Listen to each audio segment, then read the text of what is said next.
Welcome to Marrow Masters Season 9, sponsored by the Leukemia and Lymphoma Society and Sanofi. The National Bone Marrow Transplant Link, established in 1992, strives to help patients, caregivers, and families cope with the psychosocial challenges of bone marrow and stem cell transplant, from diagnosis through survivorship.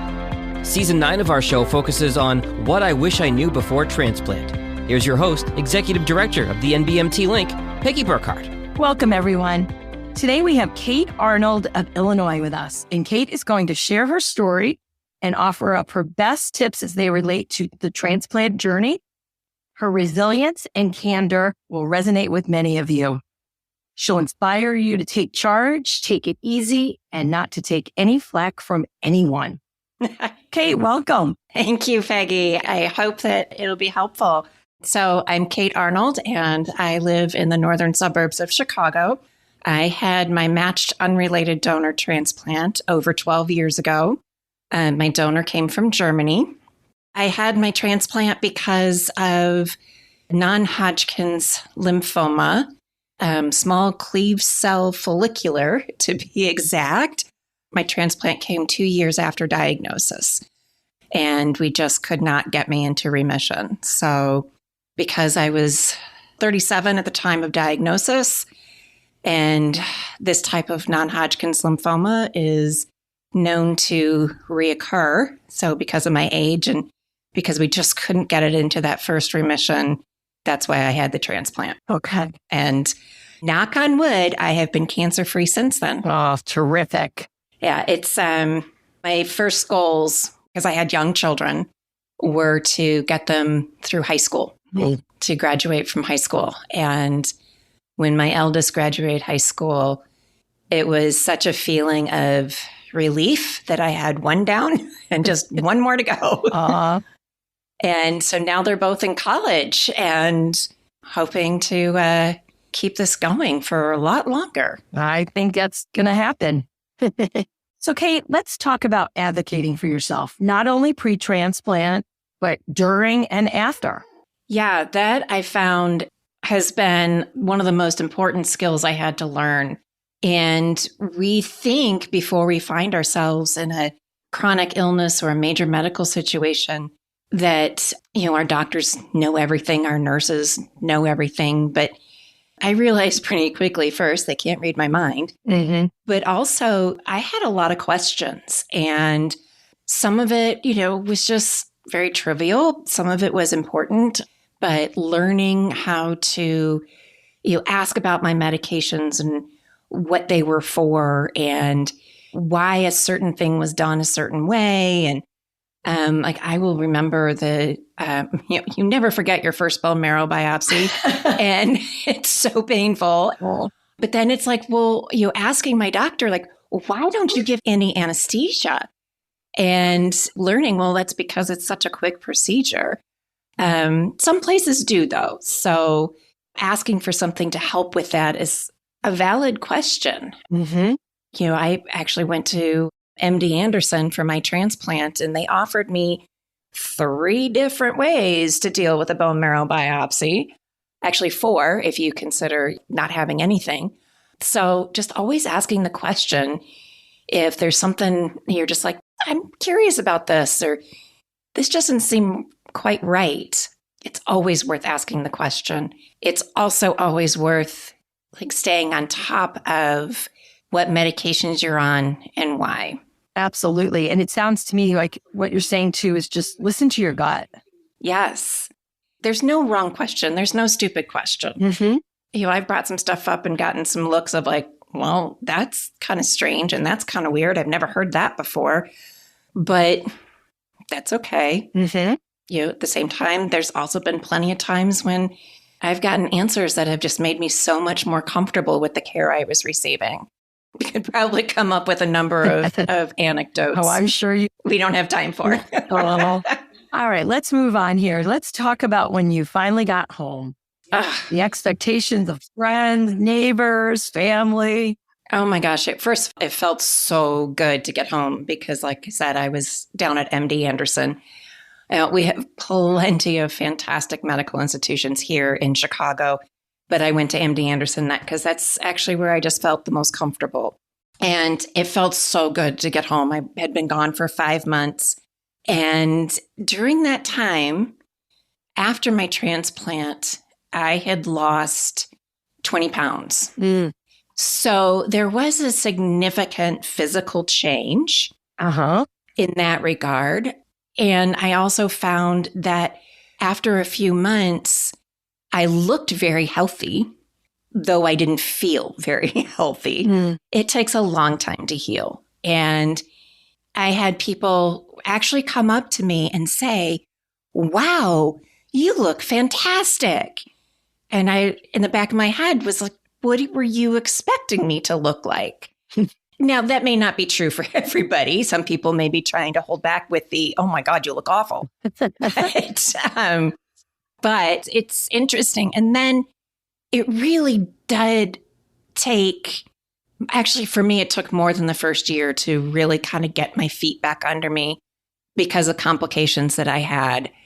And I was surprised by the number of people who were expecting it to just be over. Mm. You're home, you're healthy, let's move on. And that's okay. And still having to explain to them why I'm going to the doctor every week, why I'm having blood draws every week, why I'm following up on stuff every week. They kind of were not curious, but a little head scratching of like, well, why? But it's over. Why do you have to do that? And it's because actually that first year it's pretty important to stay on top of stuff. Mm-hmm. So let's talk some more about some other tips and tricks, because that's what this season is all about. Why don't we touch on things that make you happy, finding the humor? Oh my gosh, that was, I think, one of the things that actually also people were kind of a little like, oh yeah, that's right. You do still have like a normal life in the middle of all this. We were very open, my husband and I, about what was going on. And at the time, granted, this was 12 years ago, the best tool that we had was CaringBridge, and it still is a great tool. We have more social media tools and things like that to share the journey with others. But we had been extremely open with what was going on. And so when we wrote about things like, yeah, we went on a trip with our kids, or remember one time asking people for their favorite music because I was dancing around in the kitchen with my daughters, and it made me feel so good asking people for what their favorite feel-good music was. And people were like, oh, yeah. At first, I was surprised that you were dancing around the kitchen with your kids, but of course you were. Mm-hmm.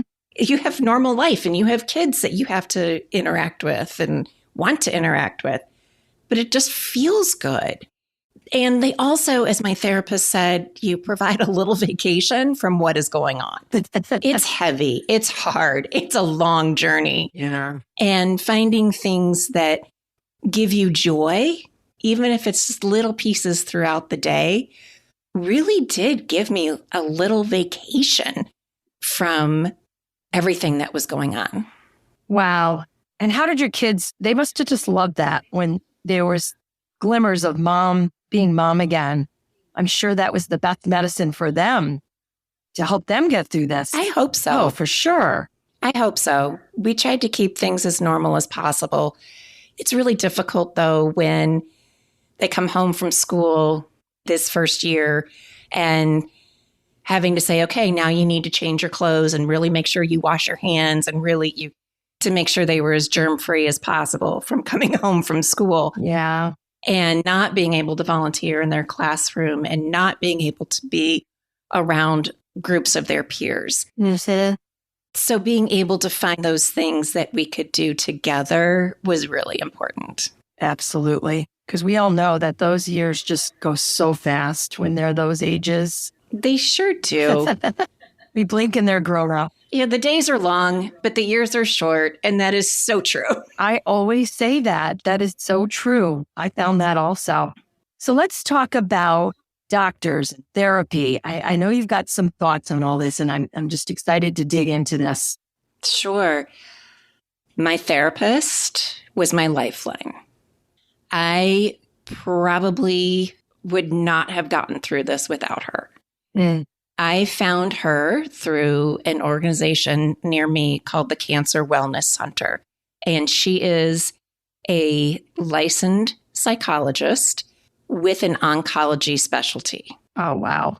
So she really understood and worked with cancer survivors, patients, however you want to label yourself, all day long. Mm-hmm.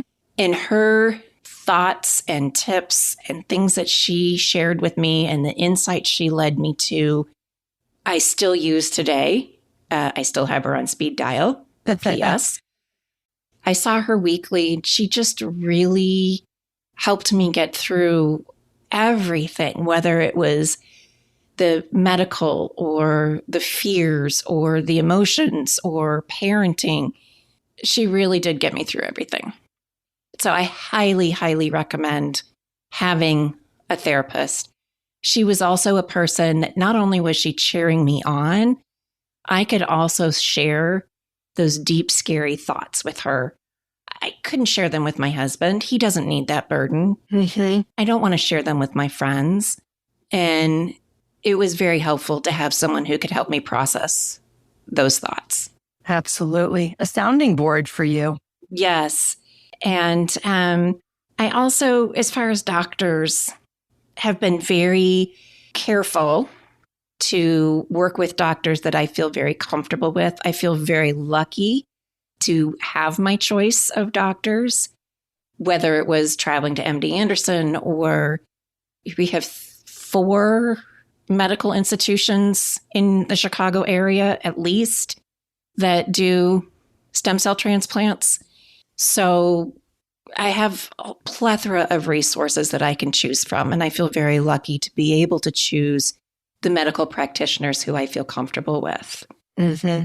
And I work closely with them. I am, very well known. Let's say that. And even with like my doctor's APNs, they're really who I talk with the most. And whenever I get a direct phone number to an APN, or amazingly, I've had some doctors give me their mobile phones. Oh, you better believe I saved that because you may need it. I remember one time this was a long time ago, but I was in the emergency department for something. And the ED doctors were trying to get in touch with my oncologist at the time. This was at one of our community hospitals. And my husband called him on his mobile phone and was like, oh, I have him right here. And the ED doctors were like, wait, what? How did you get him faster than we could get him? And my doctor was about ready to get on an airplane. So he was not going to answer a phone call from the hospital. Mm-hmm. But he sure as, heck did answer my husband's phone call. Oh, that's good. So obviously used them sparingly, did not, flood my doctors. That's a great tip. Yeah. If you get those phone numbers, save them forever. Oh, that's good. What else do you have for us, Kate? Oh, gosh. I keep saying it's such a dark, heavy time, and it can continue. So you're finding those bits of joy, celebrating the milestones. Yay, I'm, 6 months, I'm 1 year. Gosh, I'm now down to seeing my doctors every 3 months instead of every month. Mm-hmm. Those kind of milestones, at least deserve some sort of acknowledgement. My family calls my anniversary of my transplant my body birthday. I know a lot of people call it your rebirth or your second birthday. My kids coined it my body birthday.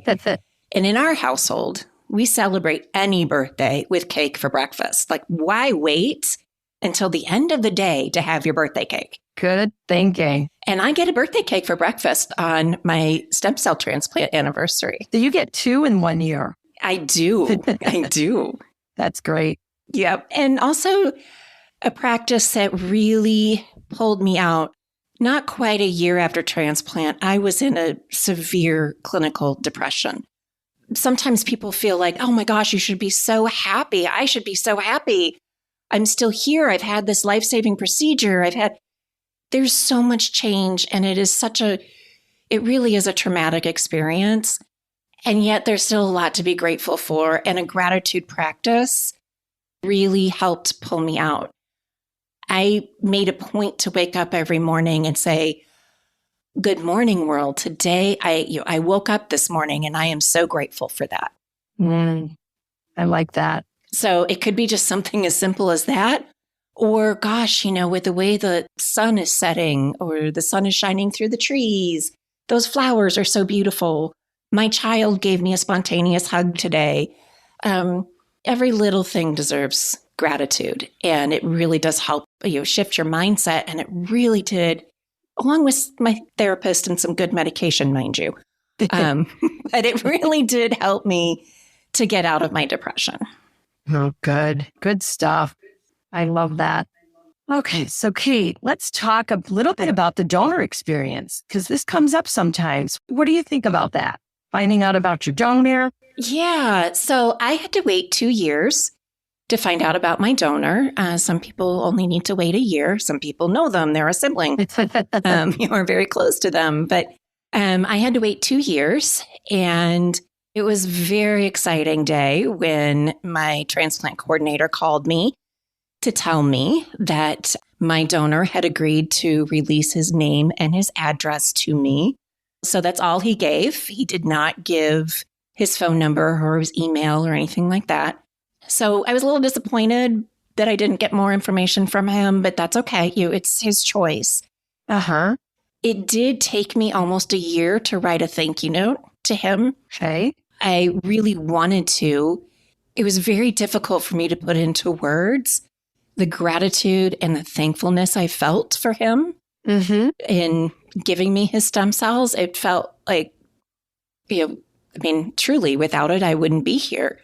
And that's a big thing. And when I finally did write that letter and send it off to Germany, I remember taking it to the post office and sending it off. And the clerk, I felt like, was just handling it with such blasé, I don't know, cavalier, as if it was any other letter. Yeah. And because to him it was. And then he's like, that'll be $1.10. And I'm like, wait, what? No. You don't know what's in this letter. Oh. This letter's so important. It should cost at least $100 to send it. But unfortunately, I never heard back from my donor, and I don't know if he received my letter. Okay. And I would love to at least have a conversation with him and tell him, at least over the phone, what he's given me. He's given me 12 years. I've seen both of my daughters graduate from high school and watch them come into being wonderful young women. And I also respect the fact that he doesn't want that. Wow. And so, that's just the way that is. Yeah. I just hope that somewhere, somehow he knows. Yes. Can I ask you why for you it was 2 years versus 1 year? It was just the rules. I think it was the international rules. Oh, okay. Because this just came up on a coffee clutch yesterday, and several of the participants were asking if it was 1 or 2 years. And interestingly, some people thought it was 1 year. Some people thought it was 2 years. We weren't sure. It depends upon where the donor is coming from. Okay. Thank you. That's great to know. All right. So let's talk more about people, because you are something. Let's talk about the well-intended, how to bypass a question you don't want to answer, how to steer people away from stories they want to share that maybe you don't want to hear. Oh, yeah. That's a big one. When someone's like, oh, my gosh, my cousin's friend went through that and they died. Oh, okay. Thanks. Yeah. I've actually known what you're talking about. And I think most people listening know those awkward people that just need to be quiet. Yeah, they're trying to be helpful. It's coming from a good place. Sure. And I think in the best case scenario for that one, the best way to respond is to, okay, thank you, and change the subject. That is a great way to do it. There's nowhere to go from that. True. Well, that's good to know for when that happens next to somebody I know and love. Yeah, well, and the other thing is, people can be really nosy. They may think it's well-intentioned, but they get very curious and they just want to know. And they may want to know some details that you aren't comfortable sharing. As I said earlier, my husband and I, we were open books. We were very comfortable sharing. But I do know other people who've been through a similar situation as I have, who haven't said a word to anybody outside of their immediate family. And that's okay too. It's up to you how you want to share and what you want to share. So when people start asking and you get that, how are you? Oh, I'm doing well, thanks. And you try to move on. They're like, no, how are you? Yeah. And you just kind of say, I'm doing well, thank you, and move on. Because if you don't want to share it, it's none of their business. And again, sometimes you just need to change the subject. Ask them about themselves. Yes, that's a good way. That is a great way to do it. So the other thing that I was flooded with, I would get emails from people that'd be like, oh, again, my cousin's friend or my friend of a friend of a friend had this remedy and you should really try this. Okay, thanks. Some of it I would ask my doctor about. It's like, it seemed plausible. Like, okay. And at the time, my doctor would most often say, while you are in active treatment, don't use any supplements, don't do anything crazy, because we don't know how it interacts with your treatment. After you're done with treatment and you want to try something like that, go for it. I have worked very closely also with an integrative medicine doctor. She is Western trained as well as trained in other remedies and supplements. And she's very, very conscientious about making sure the things that I use, the supplements, the practices that she has suggested to me, do not interact with my current medications. Okay. She's very conscientious of that. She's extremely knowledgeable and has been very helpful. Again, I feel very lucky to have that resource. Good to know. But that is something to you. If you want to try something, bring it up with your doctor. Talk to them about it because they may have opinions. They may not. Yeah, absolutely. So, Kate, you're a mom of two. Let's talk about parenting while you were fighting cancer. You had your hands full. What do you think about that? Yeah, they were 5 and 7 when I was diagnosed. And they're now 22 and 20, which just seems unbelievable. My youngest, though, does not have any memories of me being healthy. That's painful. Sure. And I'm still here, though. I've still been able to steer her through her teen years and starting college. So we're all very grateful for that. Yeah. And, the one thing I really, really wish that I had been, there's two things actually that I really wish I had been cognizant of as a parent of younger children. And it probably applies to older children as well, a child in your home. First, I wish I had gotten them their own therapists before they showed the signs that they needed it. They really, especially my youngest, really, it is a traumatic experience for the whole family. Absolutely. And my youngest was too young to really process it. And at one point, I'd been home for probably a year. She was, I think, 9 at this time. And she was having these horrendous 45-minute long, not really temper tantrums, but just all these emotions bubbling up. And I'd be laying on the floor with her, trying to give her support and trying to soothe her for 45 minutes.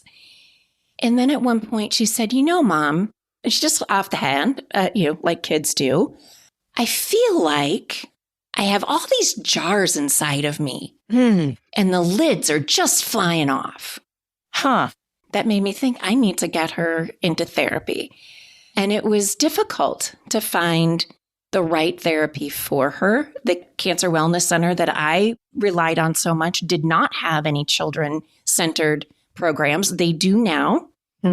Regular therapists, if they want to call them regular therapists, were helpful, but didn't quite understand all the dynamics. of a cancer diagnosis in the family, but they were helpful. And I just wish I had gotten both of my children support from the beginning so they could process those feelings before all the lids started flying off of those jars. Wow. The other thing I wish that actually, it to be extremely vulnerable right now, breaks my heart right now, still, is I wish that my husband and I and our immediate family had had more compassion for them while I was going through treatment. We weren't without compassion, but we didn't fully understand how much their behavior, their bad behavior, was probably rooted in what was happening to our family. And that's not to say that when a child acts out, especially when there's trauma in the family, that behavior shouldn't be corrected. I wish we hadn't come down on them so hard. I wish we had corrected the behavior, but in such a way to say, hey, is this coming because you're hurting or because you're scared? Do you have a handle on that? And maybe they were too young to be able to answer that. But to at least be like, hey, I know you're struggling. We all are. I think would have gone a long way towards easing their way through this journey. Well, and I think, Kate, how you're helping people right now with this incredible, vulnerable thought, you are helping other people. I hope so. For sure. And we appreciate that. That's a tough thing to admit and to talk about. And I'm sure you did a really great job. I just know that. But still, I really respect what you're saying. And thank you. Yeah, I don't know. I think some of it was, I was just so deep in my own emotions too, that, really coaching surrounding family, the grandparents and the aunts and the uncles that stepped in to help with our children. I kind of wish we had coached them too, because unfortunately, while we were in Houston, they got the brunt of that kind of behavior. So, So, Kate, let's talk about protocols and doctors and how it's different for everyone. Oh my gosh. Yes. I mean, I think that's the other thing is realizing that we are all individuals and we respond to treatment differently, our bodies in their individual ways, as well as different institutions have different rules and different protocols. I have found some people will say, oh, I'm not allowed to do that. For a long time, I was allowed to, within moderation, have some alcohol. I do enjoy a glass of wine or a good scotch occasionally. And my doctors didn't have a problem with that. And other people have said, oh, I've been told no alcohol. Well, that could very well be either that institution has that rule or that for you specifically, the way your body is metabolizing and processing everything, it may not be a good idea. And I find that just buying into whatever your doctors say. If someone has something different, that may be for them. But if your doctors tell you something, then follow it. That's what they're telling you to do for either individual or their own reason. And it's important that you fully buy into what their protocols are. Question them. Sure. But if you're going to work with a doctor, make sure that you either, if you disagree with something, you discuss it and find out why, or you just buy into it. When I wanted to do this season, you just reminded me of something so important. I had run this by a very wonderful doctor out in Seattle, and her advice to me was to be a little bit careful because of exactly what you just said. Everybody at every center could be given different advice. And we really want to stress that with these podcasts. We're asking you what your experience was, but of course, people should always listen to their doctor, question them, like you said, but we're not here to try to change the protocol for anyone. So I'm really glad you brought that up, Kate. Thank you. Yeah, because it can invite a lot of confusion. Or you, heaven forbid, put someone in a very dangerous position. Absolutely. So thank you for that. As we start to wrap things up, let's talk about resources and support. What did you find to be most helpful? Taking advantage of everything that our cancer community offered in terms of support. So for me, it was the Cancer Wellness Center. I know a lot of communities have their local version. It's not always called the Cancer Wellness Center. It comes under different names, but your social worker at your institution should be able to tell you. One that is national is Gilda's Club. And these are great because they are in person. You can meet with support groups if that's your thing, which I highly recommend. And you can find therapists and social workers that are very familiar with the cancer journey or a transplant journey, because I know that transplant isn't just all for cancer patients. That has been very helpful. Of course, organizations like yours, Peggy. Well, thank you. You're very welcome. You offer ways to find support as well as offering support. Leukemia Lymphoma Society, Be the Match, they all offer different ways to either find or get support. And then I had mentioned earlier, social media. I belong to several different Facebook groups. So I belong to one of the National Bone Marrow Transplant Links group. I belong to just a straight bone marrow transplant group and a graft versus host group because I do suffer from chronic graft versus host disease. And I find that people are extremely supportive, that I have never seen any nasty comments or things like that. They're all have moderators that do screen the posts, which is always good. And they've been a great place to either offer up my experience or for me to answer questions or to ask my own questions because I no longer go to a support group. Okay. Yeah. And also some other resources. Yeah. Go ahead. Support. Emmerman's Angels and the Leukemia Lymphoma Society has a Peer Connect. And I use both of those resources pre-transplant, really helped me feel more comfortable with what I was going to be facing. And now I, in turn, am a peer mentor with all the different organizations so I can pay it forward. Terrific. Well, you're paying it forward with us today. You're mentoring more people than you could ever imagine. Thank you. I just thank you for the opportunity to share and really am honored that you wanted to speak with me. Oh, I would speak with you all the time. I just find it so real and inspirational and just a pleasure. But thank you so much, Kate. Thank you very much. This has been the Marrow Masters podcast. If you know someone who would benefit from the information in our show, please share this episode with them. And don't miss future episodes of our show. Follow Marrow Masters on Apple Podcasts, Spotify, YouTube, or wherever you're listening right now. And to connect with the National Bone Marrow Transplant Link, visit nbmtlink.org or follow the link in our show notes.